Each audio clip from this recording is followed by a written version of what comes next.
Je veux prêcher le thème « La vie d'un appelé ». La vie d'un appelé. Père, merci pour ta parole. Enseigne-nous, explique-nous toute ta loi. Ouvre nos esprits, permets-nous de comprendre et d'aller de l'avant au nom de Jésus-Christ. Dispose le cœur de ton peuple et amène-le à comprendre ce message au nom de Jésus-Christ.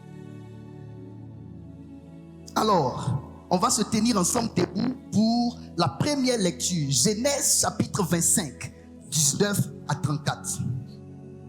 Genèse 25, verset 19 à 34. Je lis la parole du Seigneur. Voici la postérité d'Isaac, fils d'Abraham. Abraham engendra Isaac.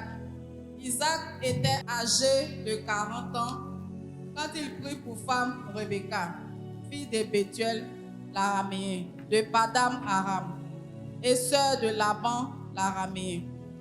Isaac implora l'Éternel pour sa femme, car elle était stérile. Isaac implora l'Éternel pour sa femme, car elle était stérile. Et l'Éternel l'exauça. Et l'Éternel l'exauça. Rebecca, sa femme, devint enceinte. Rebecca, sa femme, devint enceinte. Les enfants se heurtèrent dans son sein, et elle dit: Suivez très bien ce message, oui? S'il en est ainsi, pourquoi suis-je enceinte? Elle alla consulter l'Éternel. Elle alla consulter l'Éternel. Et l'Éternel lui dit: Et l'Éternel lui dit: Deux nations sont dans ton ventre. Deux nations sont dans ton ventre. Et deux peuples se sépareront au sortir de tes entrailles. Et deux peuples se sépareront au sortir de tes entrailles. Un de ces peuples sera plus fort que l'autre. Et le plus grand sera assujetti au plus petit. Suivez, c'est Dieu qui parle à Rebecca, la mère des deux fils. Allons-y. Les jours où elle devait accoucher s'accomplirent. Et voici, il y a deux jumeaux dans son ventre. Le premier sortit entièrement roux, comme un manteau de poil. Et on lui donna le nom d'Ésaü. Ensuite sortit son frère, dont la main tenait le talon d'Ésaü. Dont la main tenait le talon d'Ésaü. Dis avec moi, c'est bizarre. Pourquoi la main du plus petit tenait le talon d'Ésaü? D'où lui vient ce comportement? Qui lui a indiqué cette attitude depuis le ventre de sa mère? On parle ici de Jacob. C'est Jacob qui est né en deuxième position, mais qui tient le talon de son grand frère. Pourquoi? Qui a parlé à cet enfant? Qui lui a dit d'engager cette attitude? Qui lui a dit de se comporter comme il se comporte? Qui lui a indiqué qu'il faut attraper le talon de son grand frère? Pourquoi attrape-t-il le talon de son grand frère? Étant dans le ventre de sa mère, était-il conscient? Savait-il discerner sa main gauche de sa main droite? On va comprendre toutes ces choses aujourd'hui. La vie d'un appelé. Allons-y, continue. Et on lui donna le nom de Jacob. Isaac était âgé de 60 ans lorsqu'il naquit. Ses enfants grandirent. Ésaü devint un habile chasseur, un homme des champs. Mais Jacob fut un homme tranquille, il restait sous les tentes. Isaac aimait Ésaü parce qu'il mangeait du gibier. Et Rebecca aimait Jacob. Isaac aimait Ésaü parce que Ésaü tuait des animaux pour le nourrir, parce qu'il aimait du gibier. Mais Rebecca, la mère, elle préférait, au lieu d'Ésaü, elle préférait Jacob. Pourquoi? Parce qu'elle avait entendu la parole de l'Éternel concernant Jacob. Son cœur était dirigé par la parole de l'Éternel, et le cœur d'Isaac était dirigé par ce que son cœur aimait. Il aimait manger de la viande. Le cœur de Rebecca était dirigé par la parole de l'Éternel, mais le cœur d'Isaac était dirigé par le ventre, son ventre. Continue. Comme Jacob faisait cuire un potage, Ésaü revint des champs, accablé de fatigue. Et Ésaü dit à Jacob: Laisse-moi, je te prie, manger de ce roux-là, car je suis fatigué. C'est pour cela qu'on a donné à Ésaü le nom d'Édom. Jacob dit, vends-moi aujourd'hui ton droit d'aînesse. Attends. Jacob dit à son frère qui revient des champs, fatigué, accablé, mourant même parce qu'il avait terriblement faim. Ésaü demande à manger à son frère et Jacob, au lieu de donner un peu de ses lentilles à son frère, demande quelque chose. Demande un contrat. Il veut signer un contrat. Il veut signer un pacte. Il veut tisser une alliance avec son frère. Si tu veux manger de mes lentilles, vends-moi ton droit d'aînesse. Qui a dit à Jacob qu'on pouvait vendre le droit d'aînesse? Pourquoi Jacob veut-il que son grand frère lui vende son droit d'aînesse? Est-ce que sa mère lui a parlé de ce que Dieu lui a dit? La Bible ne nous le dit pas. Mais l'attitude de Jacob révèle quelque chose que nous allons comprendre aujourd'hui.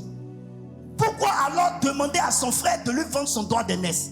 Alors que nous savons dans leur coutume que celui qui a droit à l'héritage, c'est celui qui est né en premier. Donc tu n'as pas droit à l'héritage si tu n'es pas né en premier. Et comme son frère est né avant lui, maintenant, il veut que son frère lui vende son droit d'aînesse pour qu'il soit spirituellement, bien que né le deuxième, spirituellement l'aîné. Pourquoi alors, étant bébé, il a attrapé le talon de son frère? Ça donne l'impression qu'il luttait déjà étant bébé, inconscient qu'il était. Il luttait pour que son frère ne passe pas avant lui. Qu'est-ce qui indique ce genre d'attitude? Pourquoi l'enfant réagit de telle manière? Pourquoi Jacob se comporte-t-il de telle façon? Continue. Ésaü répondit, voici, je m'en vais mourir. À quoi me sert ce droit d'aînesse? Et Jacob dit, jure-le-moi d'abord. Il le lui jura et il vendit son droit d'aînesse à Jacob. Alors Jacob donna à Ésaü du pain et du potage de lentilles. Il mangea et but, puis se leva et s'en alla. C'est ainsi qu'Ésaü méprisa le droit d'aînesse. La Bible nous dit c'est ainsi qu'Ésaü méprisa le droit d'aînesse. C'est parce qu'il a méprisé le droit d'aînesse qu'il a vendu aussi facilement. Asseyez-vous. Après, on va dire que Jacob est voleur. On va comprendre aujourd'hui la parole de Dieu. Ce thème, je vais le traiter durant tout le mois. On ne peut pas tout dire dans ce petit temps que Dieu nous donne. J'ai beaucoup de choses à vous expliquer. On va lire un deuxième test. Et c'est sur ce test-là, autour de ce test, que je vais beaucoup étudier. Jérémie chapitre 1, verset 4 à 5. Je lis la parole du Seigneur. Jérémie 1, verset 4 à 5. La parole de l'Éternel me fut adressée en ces mots. Avant que je t'eusse formé dans le ventre de ta mère... Attends, on va aller doucement. On parle ici de la vie d'un appelé. Ce test-là, c'est Dieu qui est venu vers Jérémie. Et Dieu lui dit, avant que, écoutez très bien ce que le message dit. Avant que je t'eusse formé dans le ventre de ta mère. Je peux avoir une femme? Une femme. Maman, viens, monte ici. Monte. Un enfant, viens.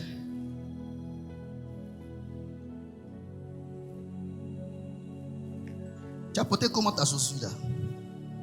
Ça c'est Isaïe et Jacob. Avant, ma fille, Dieu dit quoi? Avant que je t'eusse formé dans le ventre de ta mère. Attends, Jérémie est ici. Voici Jérémie. Jérémie est sorti du ventre de sa mère, n'est-ce pas? Dieu vient vers Jérémie. Et puis Dieu lui dit, avant que je ne t'eusse formé dans le ventre de ta mère, avant que je ne t'eusse formé. Maman est ici. C'est elle qui a donné naissance à Jérémie. Dieu vient parler à Jérémie et Dieu lui dit, avant que moi, Dieu, je ne te forme dans le ventre de ta mère, je te connaissais. Attends. Voici Jérémie. Avant que je ne t'eusse formé dans le ventre de ta mère, je te connaissais. Donc, Jérémie existait déjà. Vous comprenez? Jérémie existait déjà, mais en dehors du ventre de sa mère. Puisque Dieu dit, avant que je ne t'eusse formé dans le ventre de ta mère, je te connaissais. Ça veut dire, je ne t'ai pas connu quand je t'ai formé. Je t'ai connu avant de te former dans le ventre de ta mère. Ce qui veut dire que Jérémie existait dans un monde invisible. Avant qu'il ne soit dans le monde visible de sa mère, Dieu le connaissait.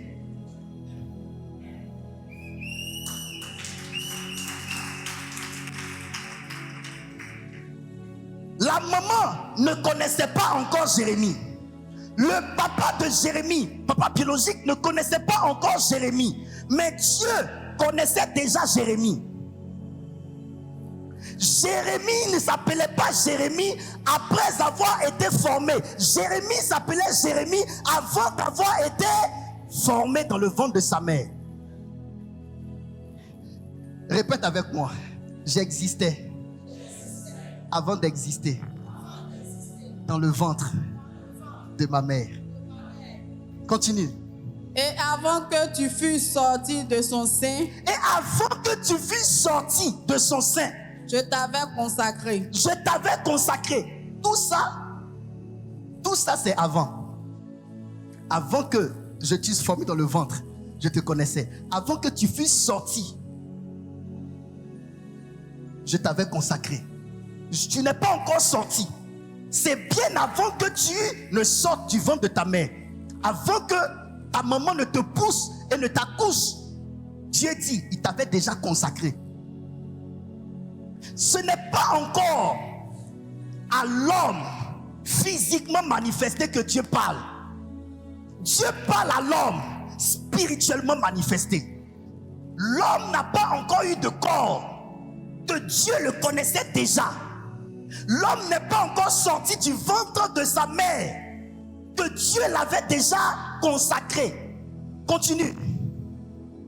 Je t'avais établi prophète des nations. Je t'avais établi prophète des nations. Arrête-toi là. Daniel est où? Lis dans les autres versions qui me plaisent. Papa, je lis dans la Bible du Semeur. Dans la Bible du Semeur.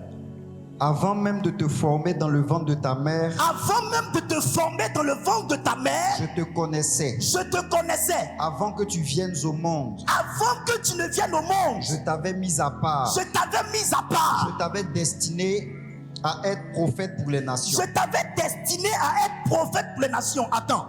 Avant que quoi? Deuxième. Avant que tu ne viennes au monde. Avant que tu ne viennes au monde. Je t'avais mis à part. Ça veut dire, tu n'es pas encore venu au monde que je t'avais déjà mis à part. Donc, dans le ventre de ta mère, Dieu t'avait mis quelque part d'autre.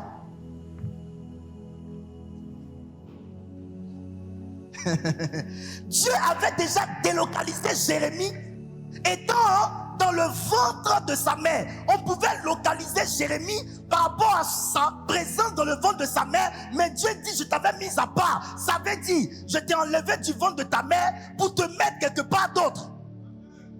C'est ça la mise à part. Te mettre à part, te mettre de côté, te délocaliser. C'est pourquoi ceux qui sont appelés par Dieu, étant dans le ventre de leur maman déjà, quand les sorciers veulent les attaquer pour les détruire, ils n'arrivent pas parce qu'ils sont physiquement dans le ventre, mais spirituellement ailleurs.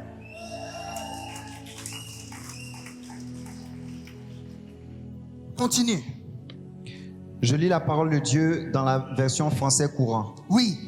Je te connaissais bien avant d'avoir formé ton corps dans le ventre de ta mère. Je te connaissais bien avant d'avoir formé ton corps dans le ventre de ta mère.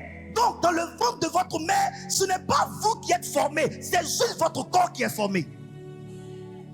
Vous, c'est qui? Vous là, c'est qui? Quand on dit l'homme, l'homme c'est qui? L'homme c'est pas le corps. Dans le ventre de ta mère, ce n'est pas l'homme que Dieu crée. Dans le ventre de ta mère, c'est le corps de l'homme que Dieu crée. Dans le ventre de votre maman, c'est le corps. C'est pourquoi je comprends pourquoi mon père spirituel aime lire la Bible et citer dans plusieurs versions pour avoir une large compréhension. Reprends pour que le peuple comprenne. Version français courant. Je te connaissais bien avant d'avoir formé ton corps dans le ventre de ta mère. À qui Dieu parle ainsi? Dieu parle à l'esprit. Dieu ne parle pas au corps, Dieu parle à l'esprit. Quand Dieu dit, je te connaissais avant d'avoir formé ton corps dans le ventre de ta mère, il ne parle pas au corps, il parle à l'esprit. Ah, si tu es venu pour... Demain tu seras élevé, demain tu seras riche, ça va pas t'aider. Ici là tu vas comprendre. Ça c'est pour comprendre. Vas-y, deuxième. Je lis dans la version parole de vie. J'ai pris soin de toi. Écoutez, j'ai pris soin de toi. Avant même de te former dans le ventre de ta mère. Avant de te former dans le ventre de ta mère, moi Dieu, j'ai pris soin de toi. Attends. Dieu dit à Jérémie qu'il a pris soin de lui avant même de le former dans le ventre de sa mère. Qu'est-ce que cela voudrait dire? Avant d'être formé dans le ventre de votre maman, vous existiez et vous étiez dans une vie dans laquelle il y avait des réalités. Et les réalités de cette vie dans laquelle vous étiez, vous n'étiez pas en tant que corps, vous étiez en tant qu'esprit. Et Dieu avait commencé déjà à prendre soin de vous. Dieu avait déjà commencé à prendre soin de vous avant même de vous faire rentrer dans le ventre de votre maman. Je vais vous expliquer beaucoup de choses aujourd'hui. Là où la Bible dit je t'ai mis à part, je t'ai consacré, parole de vie dit j'avais pris soin de toi. Continue. J'ai décidé que tu seras consacré à mon service. J'ai décidé que tu seras consacré à mon service. Je t'ai destiné à être prophète pour les nations. Je t'ai destiné à être prophète pour les nations. On s'arrête là. C'est déjà suffisant. Suivez-moi bien. C'est quoi un appel? Un appel, c'est ce à quoi vous êtes prédestiné avant votre formation humaine. Je donne une définition simple pour que tout le monde puisse comprendre. J'ai ma façon à moi de définir les thèmes. Je ne veux pas définir comme les autres les définissent. Je vais définir à ma façon pour que le peuple qui est devant moi puisse comprendre. Ce à quoi vous êtes prédestiné avant votre formation humaine. Être prédestiné, c'est être voué à un destin particulier. Être prédestiné, quand on dit pré, c'est-à-dire avant. Avant. Être prédestiné, c'est être voué à un destin particulier avant même votre formation humaine. Je rajoute là-dessus pour que vous compreniez que c'est avant. Une vérité que je vais vous dire. Il y a des enfants que Dieu donne aux parents. Il y a des enfants que Dieu prête aux parents. Il y a des enfants que Dieu donne aux parents. Il y a des enfants que Dieu prête aux parents. Anne, son premier enfant qu'elle a eu n'était pas pour elle. C'était un prêt. Dieu lui a prêté ça. Elle devait rendre ça à Dieu. Les autres enfants qu'elle a eu après Samuel, Dieu n'a jamais réclamé un seul dedans. Quand on parle de la vie d'un appelé, vous devez savoir que tout le monde n'est pas appelé. Tout le monde n'est pas appelé. Et on va lire un texte qui va vous confirmer cela. Romains chapitre 9, verset 10 à 18. On va comprendre ce texte-là. Il faut qu'on lise avant que je ne puisse expliquer même le message. Je lis la parole du Seigneur. Romains 9, 10 à 18. Et de plus, il en fut ainsi de Rebecca qui conçut du seul Isaac notre père. Car quoique les enfants ne fussent pas encore nés et qu'ils n'eussent fait ni bien ni mal, afin que le dessein d'élection de Dieu subsistât, sans dépendre des œuvres. Sans dépendre des œuvres, ça veut dire quoi? Dieu ne choisit pas par rapport aux œuvres. Regardez, Viens, toi-même viens ici. Voici Rebecca. Rebecca est enceinte de 2 enfants. Les enfants sont dans le ventre. Les enfants ne sont pas encore nés que Dieu avait déjà choisi un parmi les 2. Quand on dit le dessein de l'élection, dessein, c'est dire que ce que Dieu prévoit, le projet, parle de projet, le projet de Dieu, dessein, projet de Dieu. Donc, le projet de Dieu, le projet de l'élection, choix. Parmi les 2 là, Dieu va élire, Dieu va choisir l'un d'entre eux. Mais Dieu n'attend pas que les 2 sortent du ventre et commencent à poser des bons actes ou de mauvais actes. Dieu choisit étant bébé dans le ventre. C'est pourquoi la Bible dit, les 2 n'eussent fait encore ni bien ni mal pour que le dessein de l'élection de Dieu subsista. Donc, afin que l'on sache que Dieu ne choisit pas par rapport aux œuvres, mais il choisit par rapport à sa miséricorde et sa compassion. On va voir ça tout de suite. Donc, Dieu ne choisit pas par rapport aux œuvres. Vas-y, lis. Le dessein de l'élection subsista. Sans dépendre des œuvres, Voilà. et par la seule volonté de celui qui appelle. Très bien. Donc, le dessein de l'élection ne dépend pas des œuvres, mais dépend de la seule volonté de celui qui appelle. Donc, Dieu n'appelle pas en fonction des œuvres, que tu fasses bien ou mal. Non, Dieu n'appelle pas en fonction des œuvres. Il appelle en fonction de sa volonté. C'est sa volonté. Donc, quand Dieu appelle quelqu'un, ce n'est pas sur la base du bien ou du mal. Non, non, non. Dieu appelle en fonction de sa volonté. Il a décidé de faire de toi roi dans ce pays. Il a décidé de faire de toi prophète. Il a décidé de faire de toi architecte. C'est sa volonté.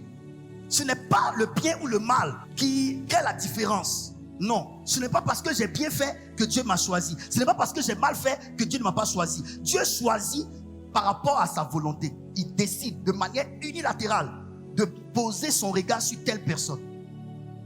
Continue. Il fut dit à Rebecca, Il fut dit à Rebecca, l'aîné sera assujetti au plus jeune. l'aîné sera assujetti au plus jeune. Selon qu'il est écrit, Selon qu'il est écrit, j'ai aimé Jacob j'ai aimé Jacob et j'ai haï Ésaü. et j'ai haï Ésaü. Qu'est-ce que Ésaü a fait à Dieu? Il était encore bébé dans le ventre de sa mère. Et Ésaü n'a posé aucun mauvais acte encore. Que Dieu dit, j'ai aimé Jacob et j'ai haï Ésaü. Ça veut dire, j'ai préféré Jacob à Ésaü. Pour vous montrer que ce n'est pas les œuvres que Dieu regarde pour choisir, c'est sa volonté. Il veut choisir, il choisit comme il veut. Continue. Que dirions-nous donc? Y a-t-il en Dieu de l'injustice? Que dirions-nous donc? Y a-t-il en Dieu de l'injustice? Comment Dieu peut-il aimer Jacob et haïr Ésaü? Ça ressemble à de l'injustice. Mais qu'est-ce que nous dirons? Est-ce qu'il y a de l'injustice en Dieu? Non, il n'y a pas d'injustice. L'explication là, on va comprendre. Vas-y. Loin de là, Loin de là. car il dit à Moïse, Car il dit à Moïse, je ferai miséricorde à qui je fais je miséricorde. ferai miséricorde à qui je fais miséricorde. Et j'aurai compassion de qui j'ai compassion. Et j'aurai compassion de qui j'ai compassion. Merci, arrête-toi là. Ça veut dire quoi? Dieu ne choisit pas sur la base du bien ou du mal que des hommes ont fait. Dieu choisit en fonction de sa volonté. Oui, en fonction de sa volonté. Et parce qu'il fait miséricorde à qui il fait miséricorde, et il a compassion de qui il a compassion. Ça veut dire quoi?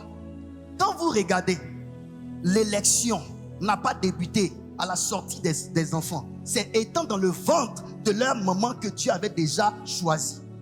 Vous comprenez cela? Donc cette affaire de Dieu t'a choisi là, ça ne dépend pas de quand tu es sorti du ventre de ta mère. C'était déjà avant même que tu ne sois dans le ventre de ta mère que Dieu avait posé son regard sur toi. Maintenant, la chose importante à comprendre aujourd'hui, est-ce que nous existions avant d'exister dans le ventre de notre maman? On va parler maintenant. Est-ce qu'on a compris ce test-là? Dieu ne choisit pas sur la base des œuvres. Dieu choisit par sa volonté propre. Il fait miséricorde à qui il fait miséricorde. Il a compassion pour qui il veut avoir compassion.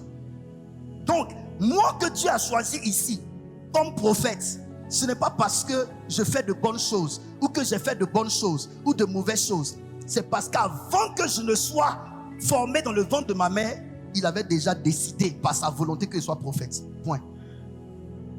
Et souvent, quand tu nais, tu ne ressens même pas à cet appel. Et quand les gens te regardent, ils veulent te minimiser à cause de ta formation, ton corps. Mais je vais vous dire une chose. L'appel ne dépend pas de votre formation. L'appel dépend de votre création. L'appel ne dépend pas de votre formation. Donc, on ne regarde pas au corps formé pour jauger si la personne doit être appelée par Dieu ou pas. Ce n'est pas ton physique qui donne à Dieu d'appeler quelqu'un. C'est ton esprit. Ton esprit. On n'est pas appelé par Dieu sur la base du bien ou du mal, donc des œuvres. On est appelé parce que Dieu fait miséricorde à qui il fait miséricorde. Quand tu vois un homme appelé par Dieu, il faut voir la miséricorde de Dieu. Il ne faut pas voir les talents. Il ne faut pas voir les compétences. Il y a des personnes qui ont plus de talent que nous, mais Dieu ne les a pas appelés à être prophètes. Il y a des personnes qui ont plus de performances que certains, mais Dieu ne les a pas appelés à être présidents. Il y a des gens qui ont plus d'intelligence que le président, mais Dieu ne les a pas appelés à être présidents. Donc ils ne seront pas présidents pour autant. Ils seront autour du président, aidant le président dans la gestion du pays, mais ils ne seront jamais sur le siège présidentiel parce qu'ils n'ont pas été appelés à ça.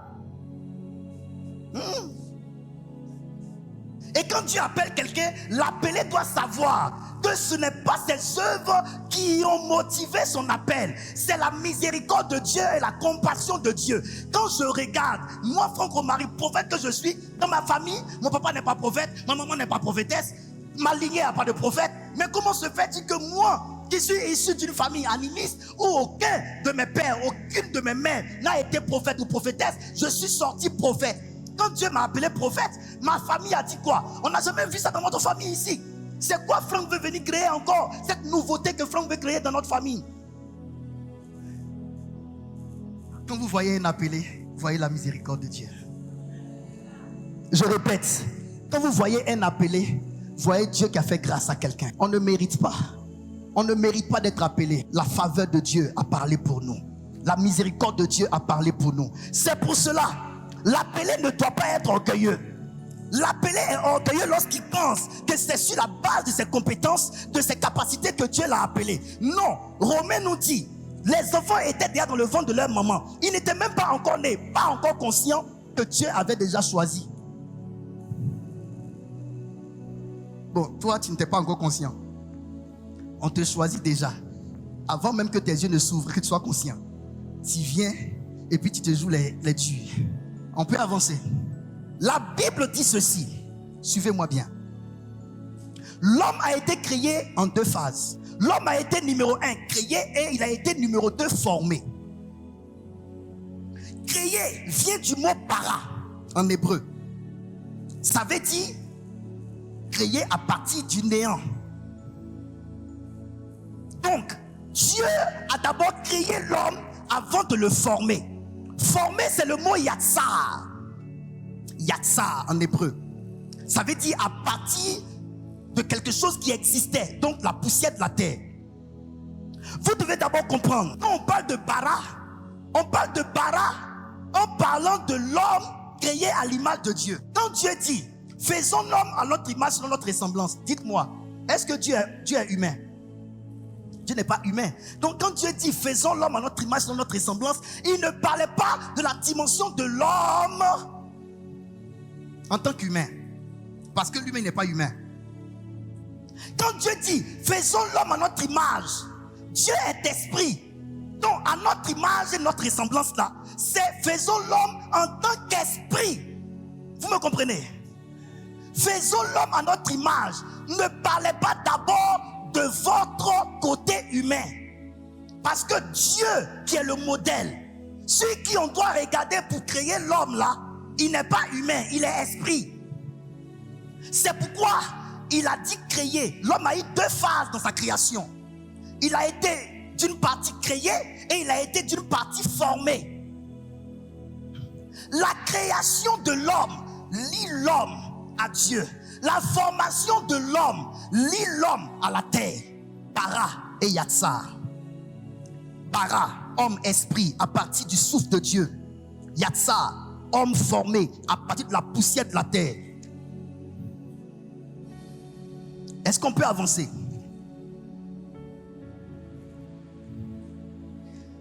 Dans la parole de Dieu en Jérémie, nous voyons les 4 jeux, J-E, les 4 jeux de Dieu.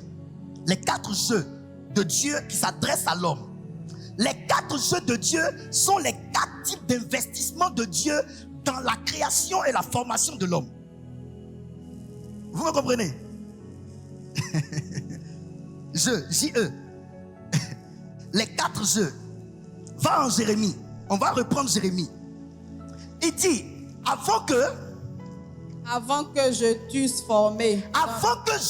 Le premier jeu, c'est avant que je t'eusse formé. Premier jeu.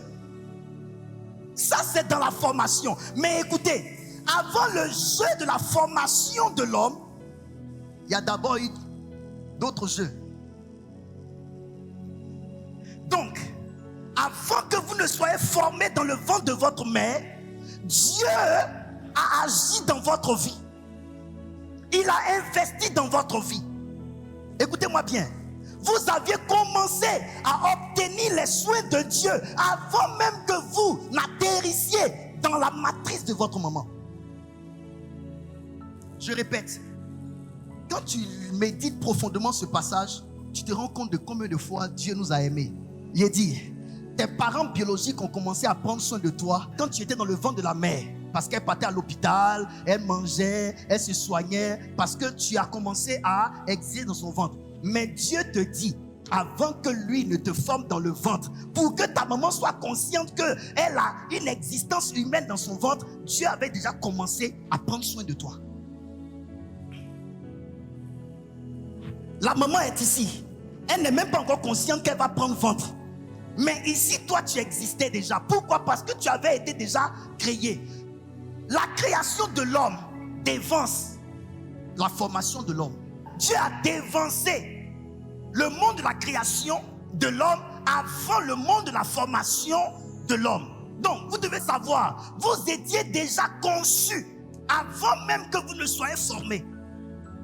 Vous existiez déjà devant Dieu en forme créée, avant d'exister devant les hommes en forme formée.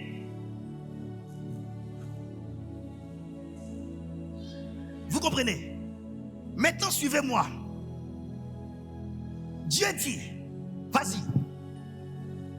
Avant que je t'eusse formé dans le ventre de ta mère, je te connaissais. Je te connaissais vient du mot hébreu Yada. Yada. Y-A-D-A. Vous devez comprendre tout ça d'abord. Yada, qui signifie savoir, qui signifie connaître, qui signifie percevoir et voir, qui signifie trouver, discerner, reconnaître, admettre, être familier avec, se soucier d'eux, s'inquiéter d'eux, être au courant d'eux. Oui, connaissez là. C'est tout ça là. Connaissez. Je te connaissais, veut dire, je me souciais de toi. Hey! Avant même que ta maman ne prenne conscience qu'elle te porte, Dieu savait déjà que tu existais. Il se souciait déjà de toi. C'est pourquoi quand il dit en Ésaïe, est-ce qu'une mère peut abandonner son enfant? Même si elle abandonnait, moi l'Éternel, je ne t'abandonnerai jamais. C'est tout cela qui révèle que Dieu est notre véritable parent. Notre véritable parent là, c'est Dieu. Parce qu'on n'était même pas encore dans le ventre de notre maman, il se souciait de nous. J'aimerais vous dire une chose. Les plus grandes preuves de l'investissement de Dieu dans votre vie ne se trouvent pas dans votre corps. Ça se trouve dans votre esprit. Je te connaissais. Ça veut dire, je te savais, je te percevais, je te voyais, je t'ai trouvé, je te discernais, je te reconnais. J'ai été familier avec toi. Familier, connaître, familier avec. Dieu a vécu avec toi. Avant même que tu ne vives dans le ventre de ta mère, Dieu vivait avec toi. Dieu se souciait de toi. Il s'inquiétait de toi. Il était au courant. Il s'informait sur toi. Alléluia. Je te connaissais. Je t'avais consacré. Je t'avais consacré. Ça veut dire mis à part. Consacré vient du terme hébreu Kadash. Q-A-D-A-S-H. Qui signifie sanctifier. Rendre sacré, mettre à part pour un usage sacré et religieux. Dieu t'avait consacré, ça veut dire qu'il t'avait rendu sacré. Tu n'es pas n'importe qui. Il t'avait mis à part. Tous ces soins-là, Dieu l'a fait avant que tu n'atterrisses sur terre. Dieu a fait d'abord tout ça avant que tu ne viennes au monde. C'est là que tu comprends. Dans le règne de Dieu, Dieu s'était investi en nous avant que nous n'atterrissions dans le règne des hommes. Je t'avais établi. Établi vient du mot Nathan. N-A-T-H-A-N, qui veut dire donner, placer, mettre, accorder, permettre, assigner, établir. Il avait prévu un domaine dans lequel tu allais régner sur la terre. C'est ça, établi. Établi, c'est que tu avais déjà pensé te mettre dans un domaine où tu allais régner, où tu allais révéler la raison de ton existence. Il y a un domaine dans lequel Dieu t'a placé, établi. C'est-à-dire que Dieu a décidé que tu sois intronisé dans un domaine de règne dans ce monde. Moi, par exemple, il m'a établi. Établi, ça veut dire que Dieu m'a placé comme étant un prophète établi ici. Il m'a établi. Il y a des personnes qui ont reçu l'appel d'être président, d'être dans tel domaine. C'est le lieu de votre établissement là. C'est là, le domaine de votre règne. Et écoutez, tout ceci, Dieu l'a fait avant que vous ne soyez sur la terre. Est-ce qu'on peut avancer maintenant? Job nous dit quelque chose qui m'intéresse. Ma première intervention en vous disant toutes ces vérités, c'est quoi? C'est de vous amener à comprendre que vous n'êtes pas plus corps qu'esprit. Vous êtes plus esprit que corps. Votre esprit est la partie mobile de votre être. Votre corps est la partie statique de votre être. Ça ne bouge pas. Ce qui rend mobile votre corps, c'est votre esprit qui est mobile. Dieu n'a rien à investir réellement. Il n'a rien dit à votre corps. Parce que votre corps n'a pas de vie. C'est votre esprit qui vit. Vous n'êtes pas corps. C'est pour cela, Dieu, il n'établit aucun jugement sur le domaine apparent. Parce qu'il n'a rien misé sur l'apparence. Il a tout misé dans l'esprit. C'est pourquoi Dieu regarde au-dedans. Et l'homme regarde au dehors. Tout ce que Dieu a fait avant que je t'eusse formé. Avant que je t'eusse formé, le premier jeu là. Il dit avant que je t'eusse formé. Donc avant de te former, il a employé 3 jeux. Je te connaissais. Je t'avais consacré. Et puis je t'ai établi. Les 3 là. Dieu a fait ça avant qu'il ne te forme. Et quand il a fait ça avant qu'il ne te forme là, tu étais sous quelle forme? Tu étais sous la forme bara. Créé, esprit. Tu n'étais pas encore Yatsa. Donc à la vérité, suivez-moi bien. Toutes ces informations, ces œuvres, Dieu l'a accompli dans votre état spirituel. Dans votre condition spirituelle. Amen. On peut avancer? On peut avancer. Quand Dieu dit je t'ai mis à part là, il ne parle pas de ton corps. Il parle de ton esprit. C'est ton esprit qui l'a mis à part. Quand Dieu dit je t'ai établi, il ne parle pas de ton corps. Il parle de ton esprit. C'est ton esprit qui l'a établi. Donc à la vérité, le pouvoir de l'établissement se trouve dans votre esprit et non dans votre corps. Votre consécration ne se trouve pas dans votre phase formée. Corps, non. C'est esprit. Je te connaissais. C'est en tant qu'esprit que Dieu t'a connu. On peut avancer. Avant qu'il ne te forme dans le ventre de ta mère. Une autre vérité. Quand Dieu parle, il n'a pas dit avant que ta mère te forme dans son ventre. Pour dire que je suis le réel propriétaire de l'existence humaine.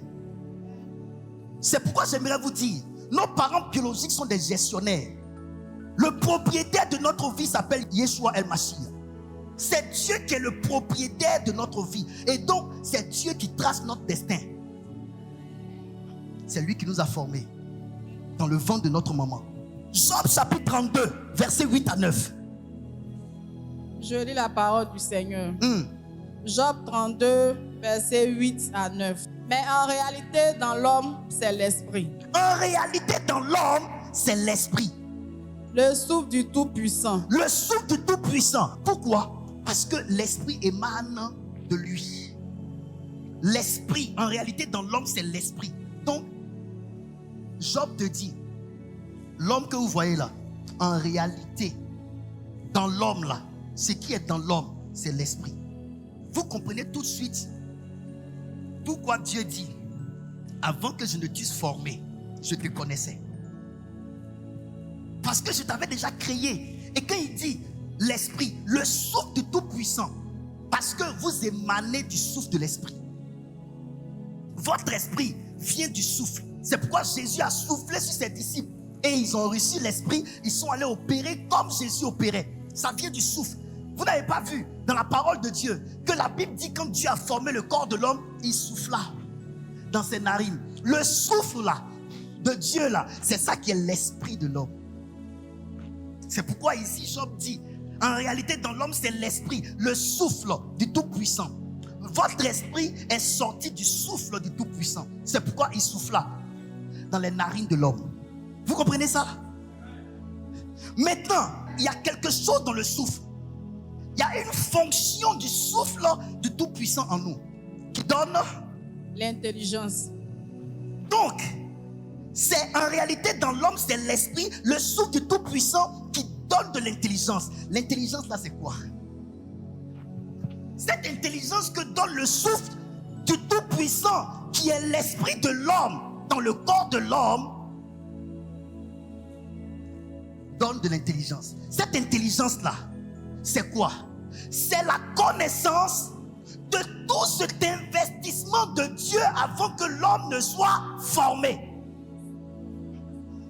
L'intelligence là, qui est dans le souffle du Tout-Puissant, passé par les narines de l'homme, c'est la connaissance de toutes les informations concernant l'investissement de Dieu dans la vie de l'homme en tant qu'homme créé avant d'être homme formé. Le Saint-Esprit me demande, quand j'étais en train de travailler sur ce thème, il me demande d'où est venue cette intelligence de Adam qui lui permettait de connaître le nom des animaux.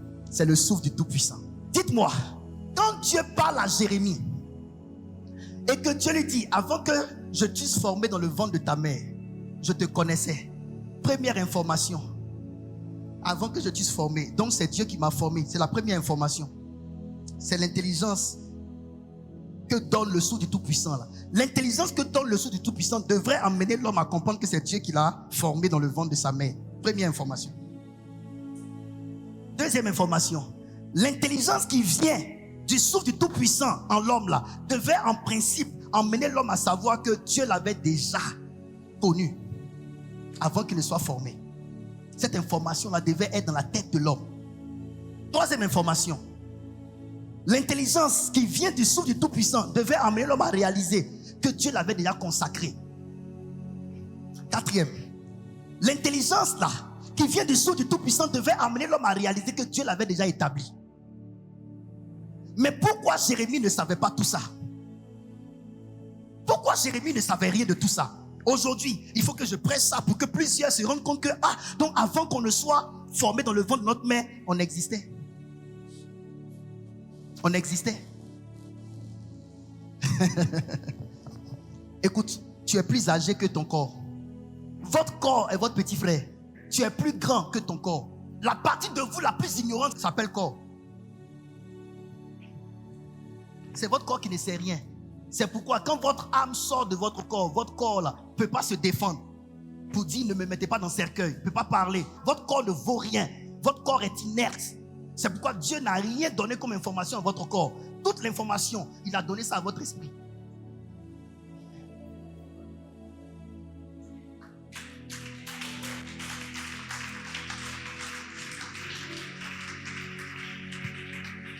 En réalité, dans l'homme, c'est l'esprit, le souffle du Tout-Puissant qui donne de l'intelligence. Adam, qui a enseigné Adam? La Bible dit que Dieu a envoyé tous les animaux qu'il a créés devant lui pour voir comment il les nommerait. Pourquoi? Ça ressemble à un maître qui a enseigné son élève et qui envoie un exercice devant lui pour voir comment il va réagir. Donc, à la vérité, Dieu avait déjà enseigné. Adam, en tant qu'esprit, il a enseigné Adam. Il lui a dit, regarde, je te donne des noms, un jeu de mots, je te donne tout ça. Il a mis ça, il a empaqueté ça dans son esprit. Et puis il dit, ok, je vais voir si il a compris. J'envoie les animaux. Il regarde ici. Qu'est-ce qu'Adam a fait? Adam s'est souvenu La seule chose que Adam a fait, Adam n'a fait que se souvenir. Le souvenir, c'est quoi? C'est un retour au passé. Quand j'étais esprit, avant que je n'entre dans ce corps, il a dit agouti, il a dit éléphant, il a dit gazelle, il a dit pour ce table acacia. Tout ça était dans son esprit. Et quand il regarde, il se souvient, agouti, il a trouvé. Éléphant, serpent. Toutes ces informations étaient contenues dans l'esprit de l'homme. Je vais vous dire une chose. Suivez-moi bien. Vous n'avez jamais vécu une scène. Et puis vous avez le sentiment de l'avoir déjà vécu. À la vérité, notre vie est une rediffusion.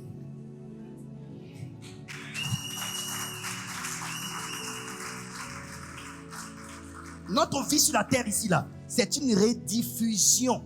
On a déjà vécu ça dans le monde antérieur.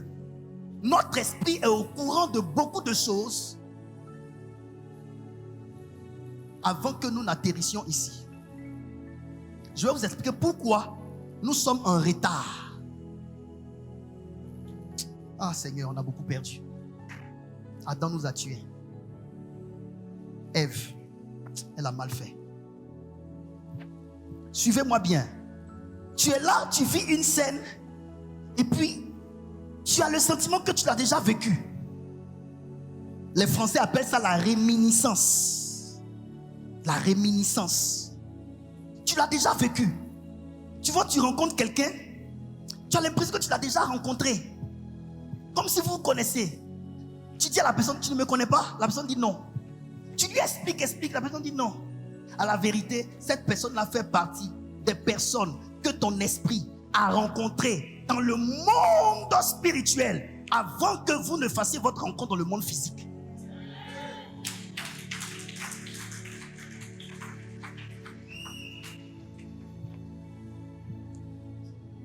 L'une des choses que le péché a causé à l'humain, c'est la perte de mémoire. Le péché a eu aussi pour impact sur l'homme la perte de sa mémoire spirituelle. Nous avons perdu notre mémoire spirituelle. C'est là où on parle de l'ignorance. L'ignorance est venue d'où? L'ignorance est venue du fait que l'esprit de l'homme a été déconnecté de l'esprit de Dieu. Quand le noir, la noirceur est venue dans l'esprit de l'homme, c'est ça qu'on appelle l'ignorance. Cette ignorance-là est venue dans la tête de l'homme. L'ignorance, à la vérité, c'est les ténèbres qui sont invitées dans le cerveau humain à partir de la séparation de l'homme de Dieu. Romains chapitre 3 verset 23. Car tous sont péchés et sont privés de la gloire de Dieu. Privés de la gloire de Dieu. La gloire de Dieu là, c'était juste toutes les informations, l'investissement de Dieu dans la vie de l'esprit de l'homme avant que l'homme n'ait conscience de son état physique. C'est ça la gloire de Dieu. La gloire de Dieu là, c'est toutes les informations, toutes ces capacités, toute cette gloire que Dieu a mis empaquetée dans l'esprit de l'homme. Si l'homme n'avait pas péché, l'homme ne serait pas aujourd'hui en train de chercher à connaître son appel. Si l'homme n'avait pas péché, l'homme ne serait pas en train de chercher à savoir pourquoi Dieu l'a créé. Adam n'a jamais demandé pourquoi il est né. Adam n'a jamais posé cette question. On envoyait les choses devant lui, il connaissait les noms des choses. Il opérait déjà. Il agissait. Les seules personnes qui aujourd'hui sont en train de demander, c'est les hommes après le péché. Demander à savoir leur appel. Demander à savoir pourquoi ils sont créés, pourquoi ils sont nés. Les seules personnes qui posent ces questions, c'est ceux qui sont nés après la chute de l'homme. Sinon, Adam n'a jamais posé la question à Dieu pourquoi Dieu l'a créé. Quand il est sorti de terre, en même temps Dieu a envoyé les informations, il a envoyé les choses devant lui, il avait tout déjà dans son esprit. Il fonctionnait déjà avec. il avait la connaissance, cette connaissance divine qui lui permettait de donner le nom de chaque situation sans se tromper. On a commencé à tâtonner à partir du moment où on a été séparé de Dieu. Tous son péché sont privés de la gloire de Dieu. La gloire de Dieu, c'est cette intelligence divine que nous avions dans notre esprit lorsque Dieu nous avait créé esprit.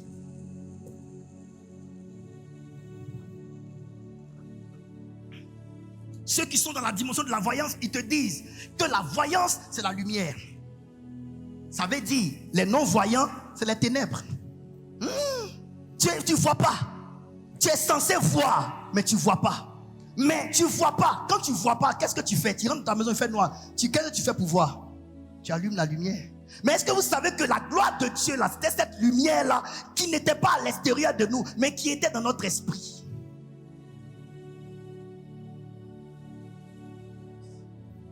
Qui nous permettait de savoir pourquoi nous sommes nés, de savoir ce que Dieu a fait en nous avant que nous n'ayons ce corps.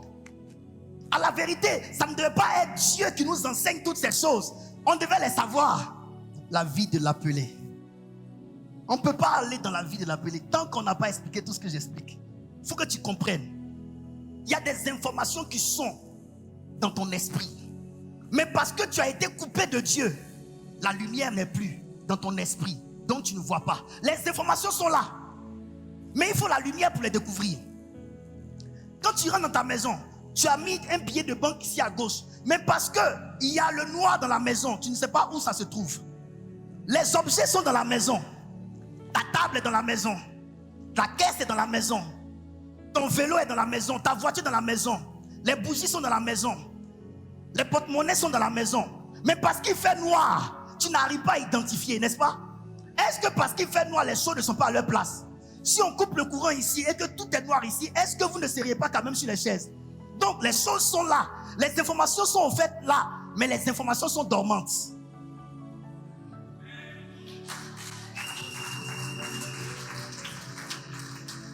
Il faut de la lumière pour les découvrir. Il faut allumer la lumière pour vous distinguer les choses. Il faut allumer la lumière pour voir que les baffes sont ici, pour voir que les choses sont là. On n'arrive pas à distinguer. On n'arrive pas à savoir. Pas parce que les choses ne sont pas là, mais parce qu'il y a les ténèbres dessus. Les ténèbres couvrent. Et les ténèbres sont venues de ce que l'homme a péché. Il a été séparé d'avec Dieu. Tous sont péchés et sont privés de la gloire de Dieu. La gloire de Dieu est là, mais seulement qu'on est privé. Est-ce que tu sais que l'argent est là, mais tu es privé d'avoir l'argent? Est-ce que tu sais que la gloire est là, mais tu es privé d'avoir la gloire? Être privé de quelque chose ne veut pas dire que la chose n'existe pas. Être privé de quelque chose ne veut pas dire que la chose n'est pas là. La chose est là. Seulement, ce qui devait te donner accès à la chose n'est pas là. Ce qui donne accès à la chose, c'est ton lien avec le Saint-Esprit. Est-ce que je prêche bien? Non, sincèrement. Toi, tu veux porter grossesse, mais tu ne sais pas tout ce qui vient avant même la formation d'un homme dans le ventre de la femme. C'est pourquoi quand les enfants viennent dans votre vie, vous ne savez pas quoi en faire, vous les détruisez. Parce que vous ne savez pas l'origine d'un enfant. Vous ne savez pas qu'il y a eu une vie avant que l'enfant ne vienne. Ce que tu vois, petit comme ça là, à cause de sa forme physique là, est grand au-dedans. C'est pourquoi tu peux voir un bébé dans le ventre de sa maman qui est dans la sorcellerie. Son esprit sort du corps de sa maman pour aller opérer et revient se coucher. Son esprit est plus grand que son corps. Je vais prêcher la parole aujourd'hui.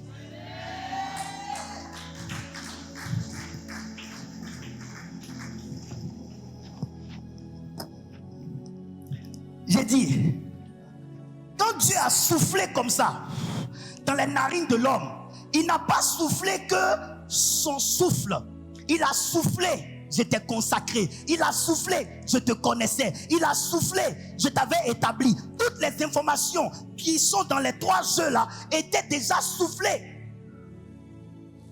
Le souffle de Dieu dans vos narines, c'est l'investissement des informations concernant les raisons de votre atterrissage dans le monde physique en vous.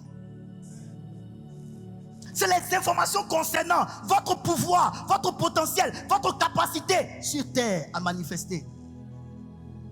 Tout ça dans votre esprit. Votre esprit est le champ d'investissement de Dieu. Avant que vous ne soyez formés, Dieu avait déjà pris soin de vous. Vous existiez.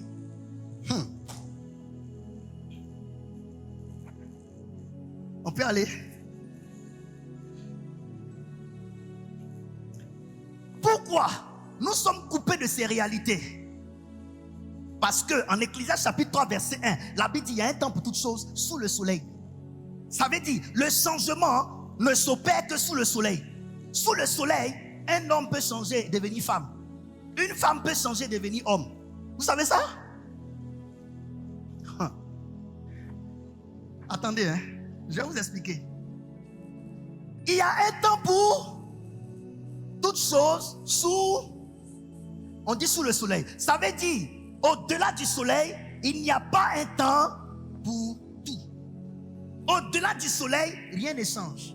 Au-delà du soleil, les choses sont stables. Au-delà du soleil, les choses sont linéaires. Au-delà du soleil, les choses sont telles qu'elles ont été auparavant. C'est pour cela, quand vous regardez, Jérémie lui-même, étant dans un monde qui change, ne savait pas que Dieu l'avait appelé, que Dieu l'avait choisi, que Dieu l'avait consacré, que Dieu l'avait mis à part, que Dieu l'avait établi prophète des nations. Il ne savait pas. Pourquoi? Parce que sur la terre ici, les choses changent. Mais au-delà du soleil, rien ne change. Jacques chapitre 1 verset 17. Tout don parfait et toute grâce excellente viennent d'en haut, du Père des Lumières, chez qui il n'y a ni changement et ni ombre de variation. Donc, chez Dieu, il n'y a pas de changement et il n'y a pas d'ombre de variation. Mais sur la terre ici, sous le soleil, les choses changent. Et c'est à cause de ces changements multiples que nous avons finalement perdu notre réalité de là-bas. Parce que ici, on peut emmener un homme à être une femme. Bon, quelqu'un déjà qui sur la terre ici a changé de garçon, il est devenu femme.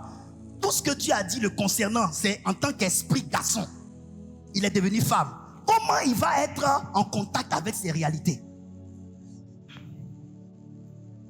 Sur la terre ici, les choses changent tellement. Voilà, toi qui étais censé être une grande femme d'affaires, te voilà en train de vendre ton corps. Marie de Magdala, sur la terre ici, les choses changent. La femme l'a changé. Elle qui était une femme, servante de Dieu, attachée au ministère de Jésus, selon le calendrier de Dieu au ciel. Regardez, la terre l'a changée. Elle est devenue une femme qui commet que l'adultère. Coupée de ses réalités spirituelles. Toi qui devais être un responsable, quelqu'un par qui Dieu devrait montrer au monde qu'il existe, te voilà en train de fumer, boire, te comporter, changer négativement. Voilà, la terre t'a changé. La terre a remplacé les normes de Dieu en toi. Comment tu peux être en contact avec tes réalités divines? Toi que Dieu a choisi, mis à part. Quand il te met à part, ça veut dire éloigné des autres, séparé de la vie du monde. Mais regarde, à cause de ce que tu es sur la terre et que tu n'es pas en contact avec ton Dieu, te voilà, tu es dans le monde. Monde là dans lequel Dieu ne voulait pas te voir. Il t'a mis à part. Te voilà, tu marches comme un homme qui n'a pas été mis à part. Te voilà dans le monde, dans les boîtes de nuit. Tu es le premier à ouvrir la porte de la boîte de nuit parce que tu as perdu tes réalités avec ton monde spirituel. Et il y a beaucoup comme ça. Avant que Dieu ne vienne vers eux pour leur révéler ce pourquoi il les a appelés, ce pourquoi il les a créés, ce qu'il a décidé pour eux avant la fondation du monde. Avant que Dieu ne vienne, ils se sont déjà détruits. Il vient trouver d'autres, leur pied est cassé. Il vient trouver d'autres, leur main est cassée. Il vient trouver d'autres, ils sont devenus aveugles. Il vient trouver d'autres, ils ont perdu toute l'essence de vie.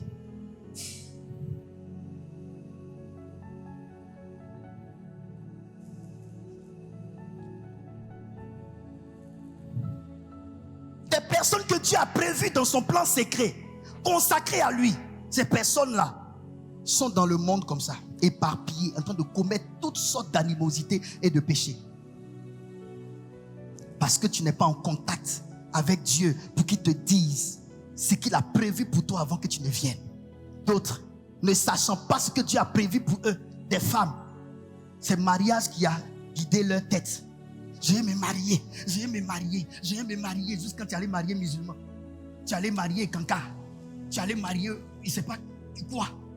Et tu ne peux pas accomplir même le projet de Dieu. Quand Dieu vient vers toi, il veut te parler. Tu es tellement dans des liens avec une autre réalité qui est contraire à Dieu que tu ne peux pas entendre la voix de Dieu. Dieu te parle mais tu ne comprends pas. Dieu te parle mais tu ne comprends pas. Ta première motivation aujourd'hui, je vais me marier, je vais me marier, je vais me marier, je vais me marier. Tu t'es marié, le mariage là t'a bloqué, tu ne peux même pas aller à l'église. Un mari qui ne t'apporte même rien, il t'empêche d'aller même rencontrer ton Dieu, parler avec toi. Tu as détruit ta vie.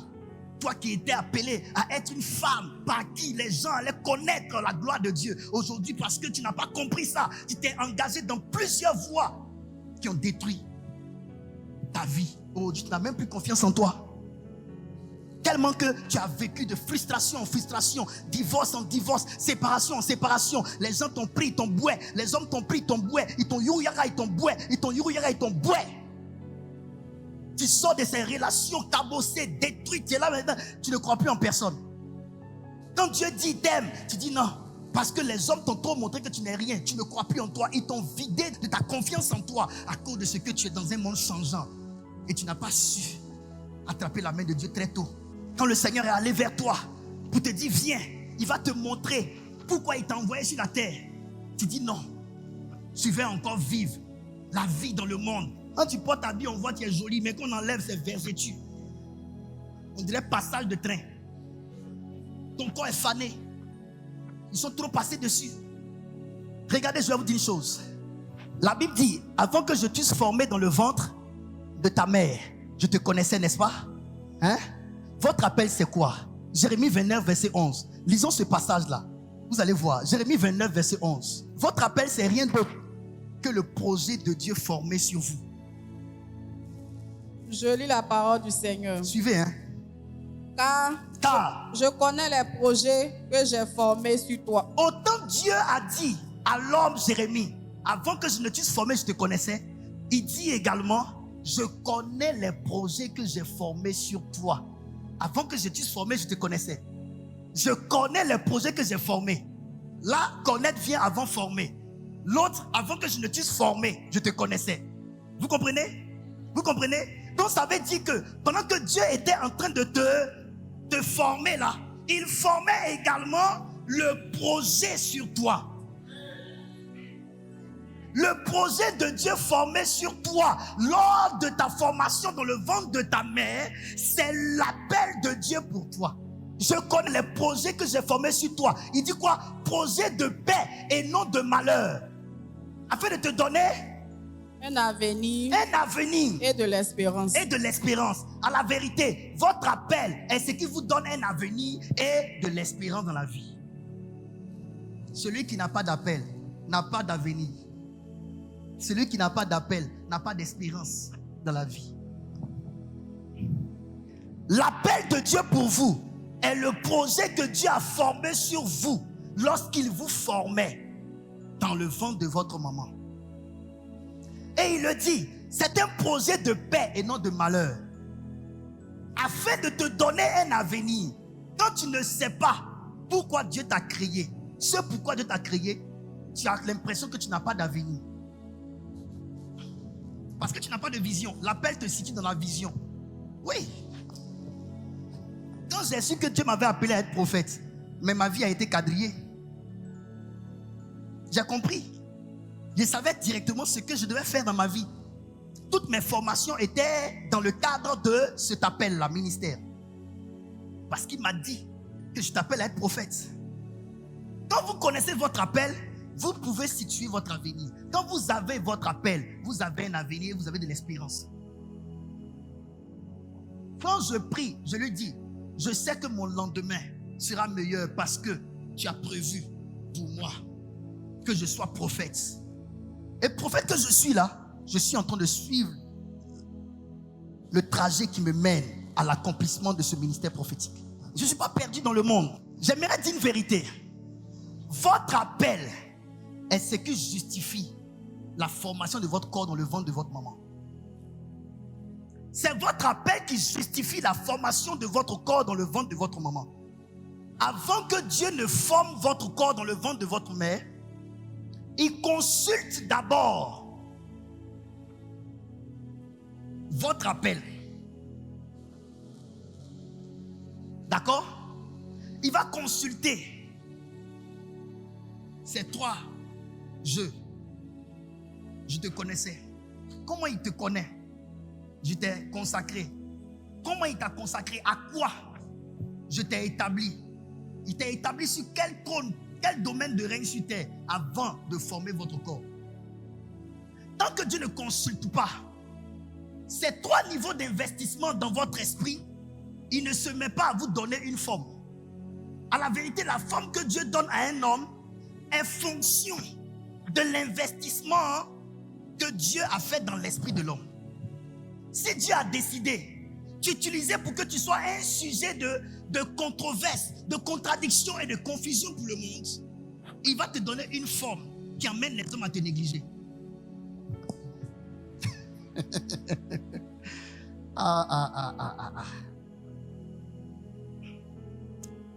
Parce que Dieu voulait que l'appel de Saül ne soit pas contesté d'une certaine façon, il lui a donné de dépasser tous les hommes de la tête.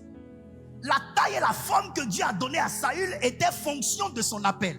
Sortant de la tribu la plus petite, il était désavantagé. Mais quand il lui donne d'avoir la tête qui dépasse tout le monde, ça lui permet d'avoir accès à ce niveau. Pourquoi Dieu donne une petite forme à David? Parce que Dieu veut que David soit un sujet de confusion pour Goliath, pour Saül et pour tout Israël.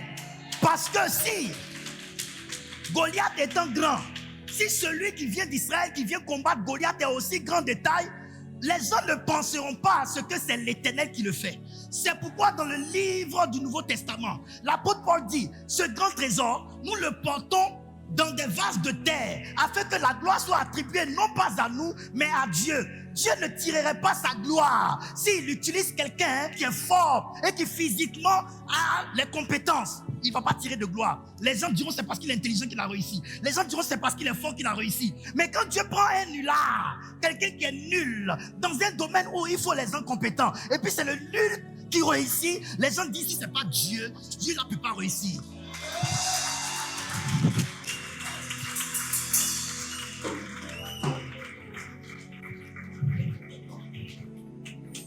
Si celui qui a réussi avec ses quelques enfants a bâti cette église, était quelqu'un de grande taille, était quelqu'un de barbu, avec des postes dans le pays, on n'allait pas voir la gloire de Dieu. On allait dire c'est normal, c'est quelqu'un qui est grand, donc on peut comprendre. Mais quand on voit quelqu'un qui est petit et on le regarde, il n'a rien, qui construit ça, quand les gens rentrent, on dit ça c'est Dieu.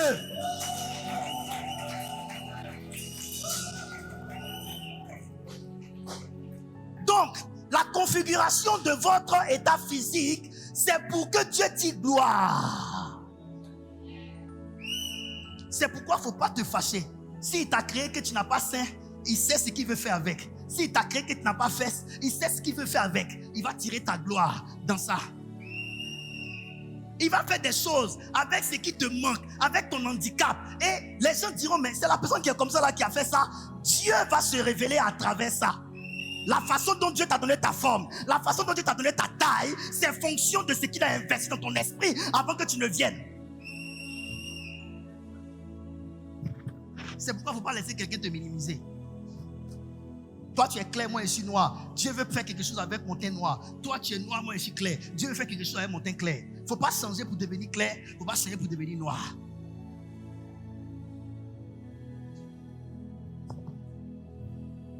Alléluia.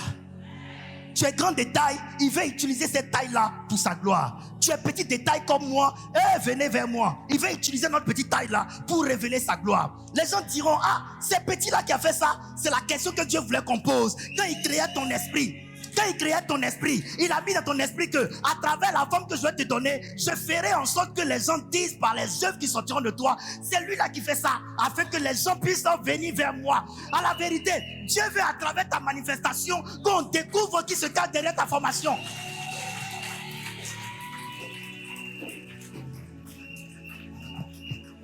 Dieu veut à travers ta manifestation qu'on découvre qui se cache derrière ta formation.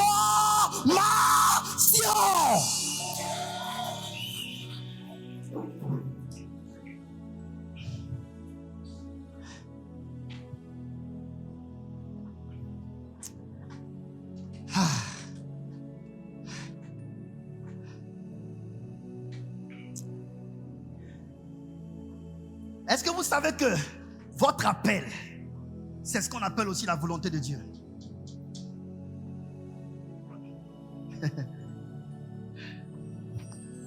Hébreux chapitre 10, versets 5 à 7. Je vais vous révéler un mystère tout de suite et puis je vais m'arrêter.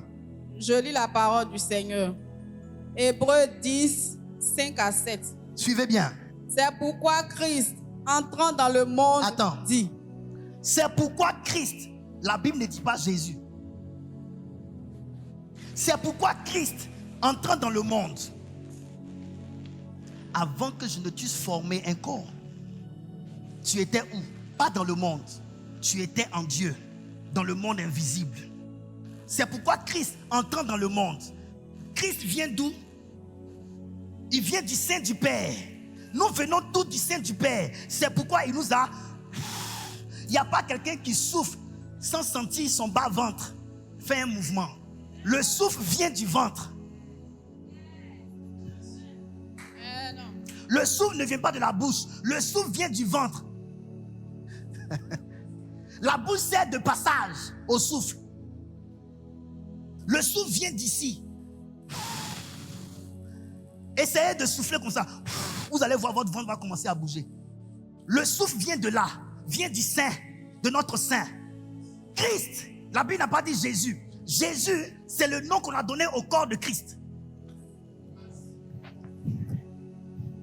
Christ, c'est l'esprit de Jésus.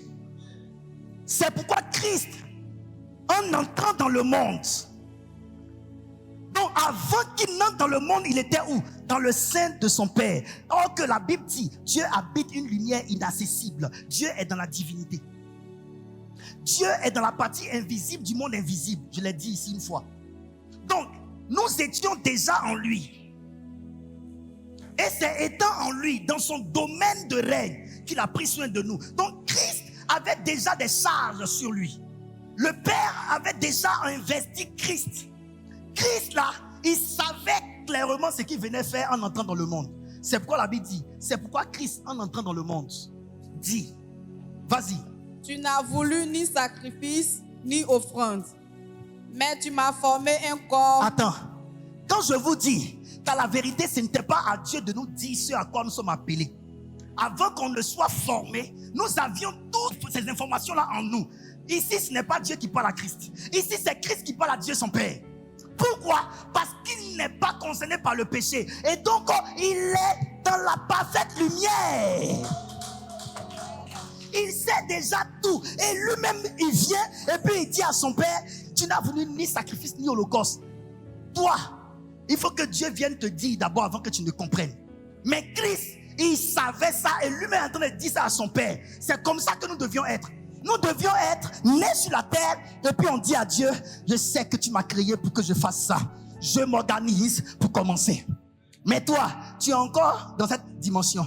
Papa pasteur, pardon, dis-moi, pourquoi Dieu m'a appelé? Papa pasteur, je ne sais pas par quel moyen je dois savoir mon appel. Un temps avant que l'enfant de Dieu demande ça à son pasteur, il a déjà bu whisky, il a déjà couché avec plusieurs femmes, elle a déjà fait 3 fausses couches, elle a déjà jeté 3 enfants, elle a déjà couché 10 garçons. Tout ça, toi tu sais ton appel et puis tu n'as pas encore trouvé et puis tu fais autre chose. Mais c'est les autres choses là que tu fais là, avant de trouver ton appel là. C'est ça qui va t'empêcher à alourdir ton esprit, t'éloigner plus de Dieu et ça va empêcher que tu trouves ton appel. Il y a des gens qui découvrent leur appel après avoir usé leur corps. Josué, tu es devenu vieux. Les territoires qui te restent à soumettre sont encore nombreux, tu es devenu vieux. Tu as déjà trop utilisé le corps, tu l'as déjà trop abîmé. Il y a un papa là qui est en France. Il disait que c'est dans sa vieillesse là qu'il a connu Jésus, qui s'est rendu compte de combien Jésus est bon, qu'il doit faire les œuvres de Dieu. Maintenant c'est dans sa vieillesse. Il pleurait. Il pleurait. Mais un tel homme, tu vas voir, ils lui ont parlé de Dieu depuis, il n'a jamais voulu. Et c'est quand il est devenu vieux, tombé malade là, il va accepter, c'est là qu'il va se rendre compte que Dieu l'appelle et c'est là maintenant il va regretter. Je vous dis, toutes ces informations là sont en nous, en tant qu'esprit. Avant que Dieu ne te place auprès des hommes, il t'a placé auprès de lui, en tant qu'esprit. Il t'a éduqué, il t'a enseigné, il t'a informé, il t'a tout dit sur ce que tu dois faire quand tu seras sur la terre. Seulement, tu as été séparé de lui. Et toutes ces informations te sont cachées. Jésus habitant dans la lumière de son Père, il avait toutes ces informations-là en lui. Et c'est lui-même qui parle. Répète, je vais faire ça et puis je vais me taire. C'est pourquoi Christ, entrant dans le monde, tu n'as voulu ni sacrifice, ni offrande. C'est lui qui parle. Tu n'as voulu ni sacrifice, ni offrande. Mais tu m'as formé un corps. Mais tu as fait quoi? Tu m'as formé un corps. Ça veut dire, son corps n'était pas encore formé, qu'il parlait déjà. J'ai dit, on n'avait pas encore de corps qu'on communiquait avec Dieu. En tant qu'esprit. On conversait avec Dieu. On parlait avec Dieu. Il y a beaucoup de choses à vous expliquer. Je vais vous dire une chose. Il y a des chrétiens. Il y a des gens qui ont été vraiment noyés dans le mal profond. C'est vrai, Adam et Ève ont péché. Ils ont hérité de leur péché. Mais eux-mêmes, leurs parents, ont fait peut-être même plus que ce que Adam et Ève ont fait. Donc ces personnes-là sont nées dans des familles très noires. De sorte à ce que ces personnes ont été coupées de toute leur réalité spirituelle. Il y a des gens, quand elles viennent à l'église nette, on ne leur impose pas les mains. On ne leur enseigne pas la prière. La prière sort seule. Parce que ces personnes-là ont gardé quand même leur vie de communion avec Dieu étant esprit. Et ça se manifeste assez aisément quand elles viennent dans la présence de Dieu. Mais à d'autres, c'est difficile. Parce que les péchés de leurs propres parents les ont mis très down. Continue, on va finir. Tu n'as agréé ni holocauste, ni sacrifice pour le péché.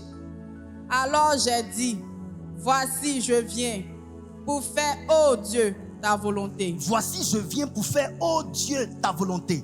Ô Dieu, ta volonté, je viens faire ta volonté là.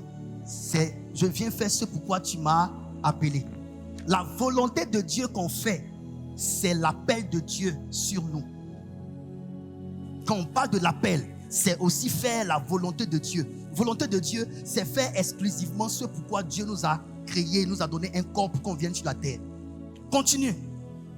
Continue le passage.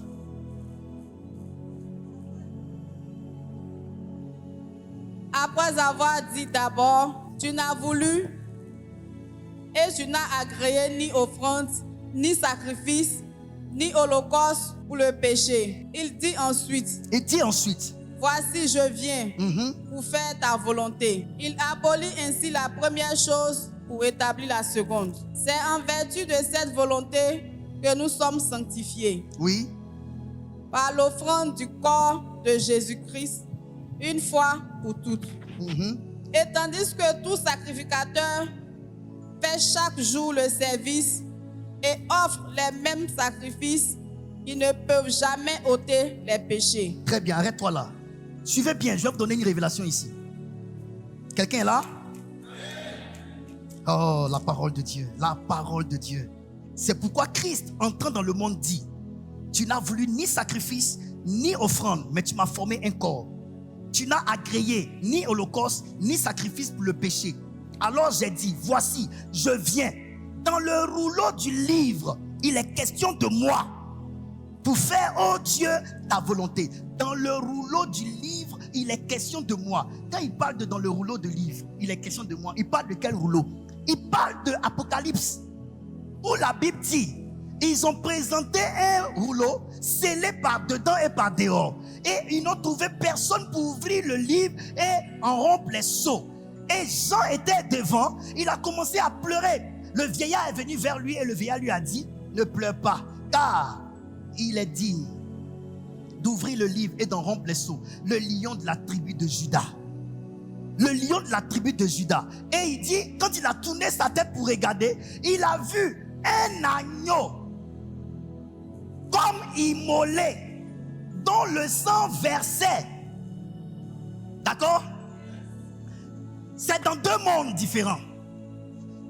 Dans le rouleau là, c'est dans le monde spirituel. Ça veut dire, Jésus était déjà mort. Il était déjà immolé. Son sang était déjà versé dans le spirituel avant qu'il ne vienne faire la rediffusion sur terre. Quand il dit, dans le rouleau du livre, il est question de moi. Ça veut dire l'agneau que Jean a vu dans Apocalypse, en esprit là, l'agneau là, qui était égorgé et à partir duquel le livre a été ouvert, c'est moi. C'est moi. Donc, spirituellement, dans le monde antérieur, avant le monde des vivants, Dieu avait déjà sacrifié son fils pour l'humanité.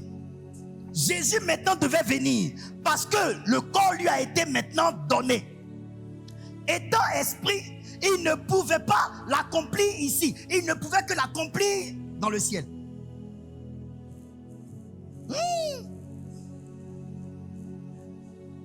Quand vous rêvez à quelque chose, et puis vous voyez la chose s'accomplir physiquement, c'est quoi? C'est que vous avez rêvé là, c'est la chose. Mais vous l'avez rêvé dans un monde spirituel. Donc la chose que vous venez de voir s'accomplir dans le monde physique là, a été déjà faite dans le monde spirituel. Dans le monde physique, c'est la rediffusion. J'ai rêvé, je suis mort. J'ai rêvé, on m'a tué. Il y a des gens qui ont expliqué leurs rêves comme ça. J'ai rêvé, on m'a tué. Je suis mort. 1 mois, 2 mois après, il meurt vraiment. Il était déjà mort. Spirituellement, il était déjà mort. Il fallait maintenant que ça se concrétise dans le monde physique. C'est tout. Hey, qu'est-ce que je veux dire par là? Quand Jésus parle ainsi, il est en train de dire tout ce que vous êtes censé faire sur la terre, quand le corps vous a été formé, vous l'avez déjà fait en tant qu'esprit. Dieu vous avait déjà équipé, il vous avait déjà placé dans cette réalité en tant qu'esprit avant que vous ne puissiez l'accomplir dans le monde des vivants. C'est pourquoi j'aimerais vous dire, le rêve qui vient de Dieu, c'est-à-dire le message de Dieu quand on dort, c'est juste des informations vous concernant en tant qu'esprit que Dieu vous révèle étant dans votre corps. C'est tout.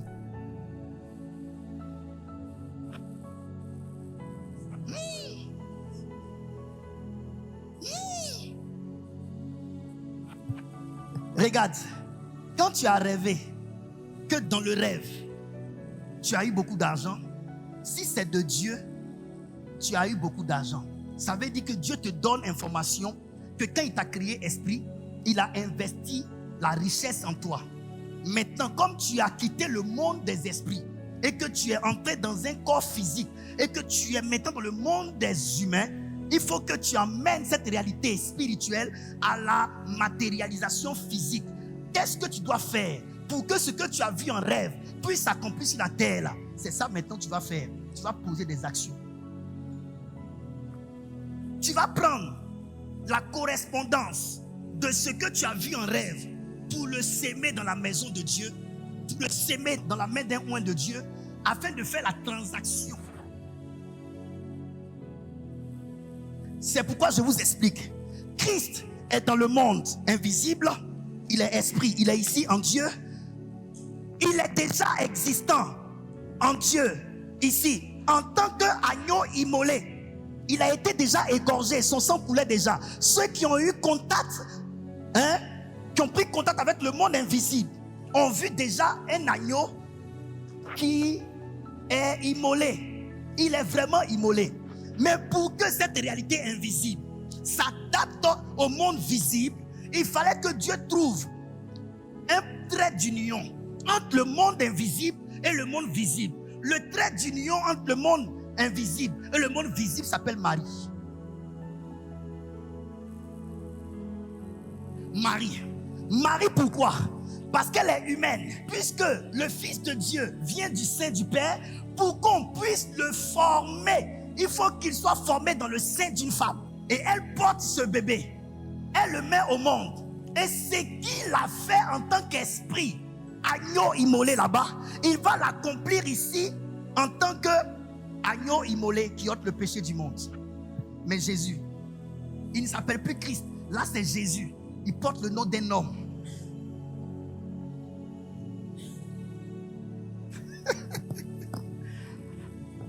Réfléchissez. Est-ce que vous comprenez?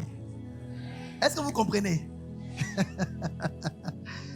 Le plus grand des problèmes, c'est comment amener nos réalités spirituelles dans notre réalité physique. Quand tu as vu l'argent, donne l'argent. Quand tu as vu l'argent là-bas, donne l'argent ici. Oui. Donne ce que tu as vu dans ton rêve à Dieu. C'est le lien de transaction. Vous comprenez cela?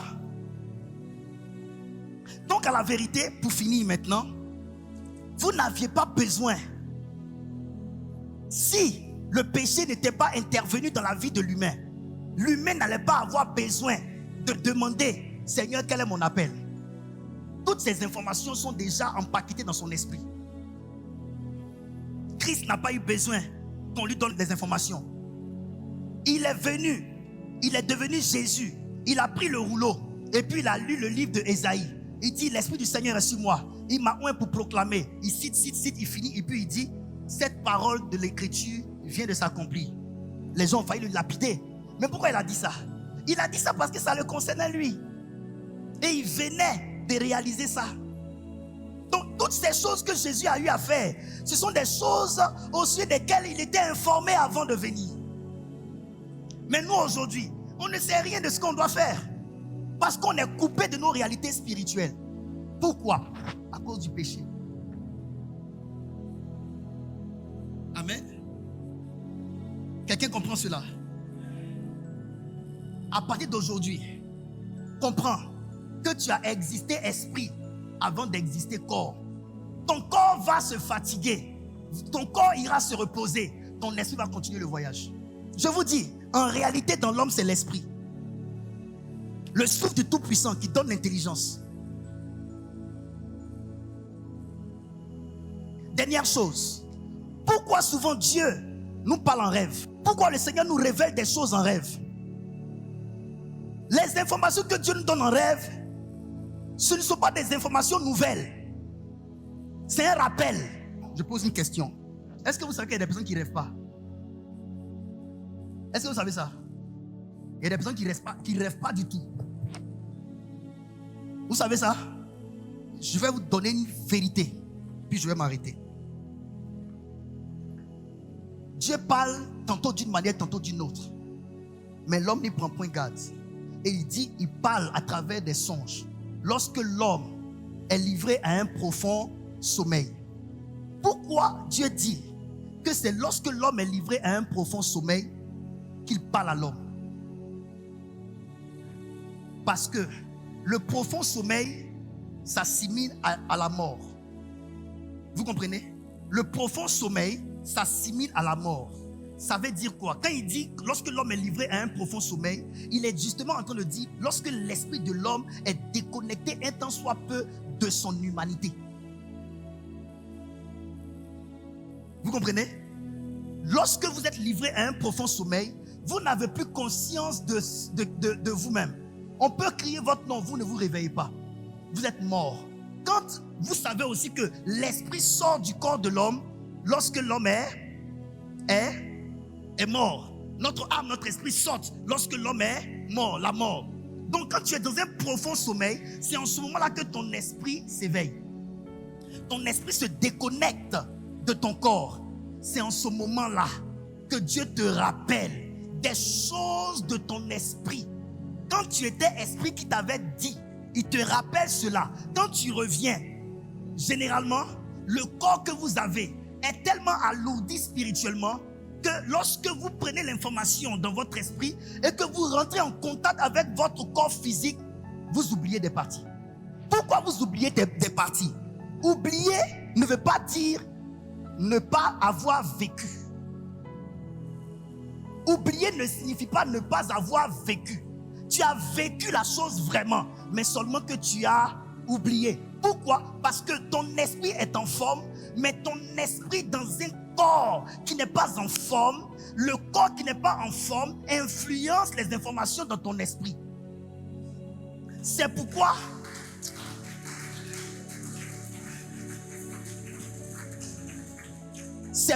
Dieu nous demande de jeûner parfois. Parce que le jeûne permet d'épurer votre corps. Ça permet d'épurer votre corps.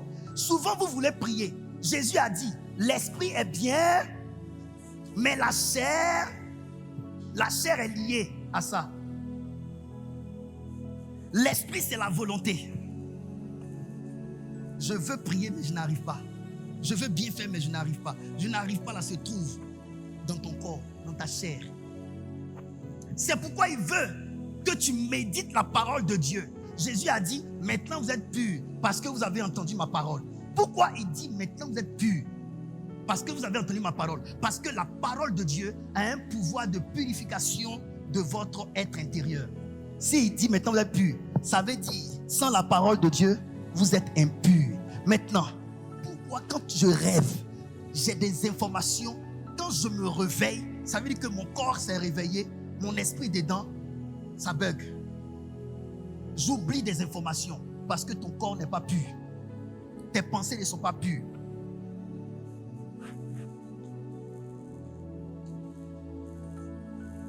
C'est ici, vos pensées. C'est pourquoi purifiez vos pensées. N'exposez pas vos pensées aux mauvaises pensées. Aimez méditer la parole de Dieu pour que votre corps facilite à votre esprit sa manifestation. C'est la première partie. Que Dieu vous bénisse.